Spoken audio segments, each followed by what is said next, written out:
Et on retrouve tout de suite le plus de l'info qui se penche aujourd'hui sur la TVA, la taxe sur la valeur ajoutée qui a été mise en place en Polynésie il y a quasiment 10 ans, Malouki. C'est bien ça, Mathéo. La première délibération votée par l'Assemblée de Polynésie pour instaurer la TVA au Fénois date du 11 février 1997 et ensuite, tout au long de cette année-là, il a fallu voter plusieurs délibérations à l'Assemblée et prendre plusieurs arrêtés en Conseil des ministres pour instaurer cette taxe sur la valeur ajoutée qui était en place en métropole depuis près de 10 ans. Alors au Fénois, elle est officiellement applicable depuis le 1er janvier 98. Mais la TVA, qu'est-ce que c'est? Eh bien, c'est un impôt indirect. On dit souvent pour la Polynésie que c'est un impôt qui ne dit pas son nom car en fait, pour la métropole comme pour le Fénois, c'est l'impôt dont le rendement est le plus important. La TVA a rapporté à l'État environ 157 milliards d'euros en 2014, soit près de la moitié de ses recettes fiscales. En comparaison,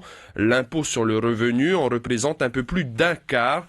C'est pour vous dire donc l'importance des recettes de cette taxe. En Polynésie, c'est encore plus marquant car comme vous le savez, l'impôt sur le revenu n'existe pas chez nous. Alors, au Fénois, il existe 3 taux pour la TVA. Le taux réduit de 5% qui s'applique notamment aux produits alimentaires, aux prestations de services relatives au transport de voyageurs, à la fourniture d'électricité ou encore à l'hébergement dans les établissements hôteliers. Ensuite, il y a le taux intermédiaire de 13% qui s'applique à toutes les prestations de services non soumises au taux réduit ou non expressément exonérées. Et enfin, il y a le taux normal de 16% qui s'applique à tous les produits, notamment importés, à l'exception des produits soumis au taux réduit ou expressément exonérés. En fait, ces taux, ce sont les consommateurs qui les supportent car les entreprises majorent toujours leur prix de vente en fonction de la TVA et cette majoration, eh bien, elle la verse ensuite à l'État. Ça s'appelle l'opération de récupération de la TVA.